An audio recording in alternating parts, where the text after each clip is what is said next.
Hello everyone, সবাই কেমন আছেন? আশা করি সবাই খুব ভালো আছেন আর আমরাও খুব ভালো আছি। তো আমার নতুন একটি ব্লগে আপনাদের অনেক অনেক স্বাগত। তো দেখতে পাচ্ছেন আমি কোদাল হাতে নিয়ে যাচ্ছি, আমি কোদাল নিয়ে মাঠে যাচ্ছি মাটি কাটতে। কারণ আগের একটা ভিডিও আপনারা দেখেছিলেন যে অনেকগুলো গাছ নিয়ে এসেছি, তো গাছগুলো বসানোর জন্য আর কি মাটি আনতে যাচ্ছি। তো আমার বরটাকে বলছি আমি এরকম কোদালটা নিয়ে যাবো, তুমি একটু নাও না। এমন ছেলে জানেন, একটুও নেবে না। এই তুমি বকো না তো। তুমি কোদাল নিয়েছো তো কি হয়েছে? আমি বস্তা নিয়েছি হাতে করে মাটি নিয়ে হ্যাঁ, যাও বলে। সে তো দেখাই যাচ্ছে, এমন করে যাচ্ছে গ্যালি দিয়ে যেন পুষ্পা। পুষ্পা বেশি কথা বলে না।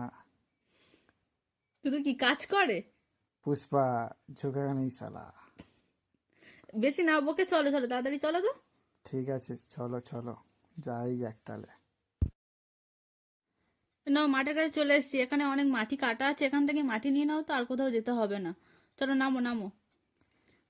দেখেছেন একাই নেমে গেছে, আর আমার কাছে কোদালটা দিয়েছে, আমি কোদাল নিয়ে নামতে পারি, এক্ষুনি পড়ে যাচ্ছিলাম। আচ্ছা আচ্ছা, আমি লাড়ছি, দেখো দেখো কাটছি, দেখে নাও ভালো করে, দেখো কাটছি দেখো। হ্যাঁ, বেশি হ্যাঁ, বকবক না আমাকেই তো করে এ মাটিটা করতে হচ্ছে কাটো না। তুমি। হ্যাঁ হ্যাঁ হ্যাঁ হ্যাঁ। হ্যাঁ, নিয়ে তো এই আমাকে দেখো, যেতে হবে। বস্তাটা তুমি ধরবে, তুমি তো ধরবে না না। কেন, আমি তো কোদালটা বয়ে বয়ে নিয়ে এসেছি, এবার তুমি একাই দেখ কাজ ঠিক করো। আছে, আমি বস্তায় ঢোকাচ্ছি, তুমি দেখো। আবার আমাকেই নিয়ে যেতে হবে।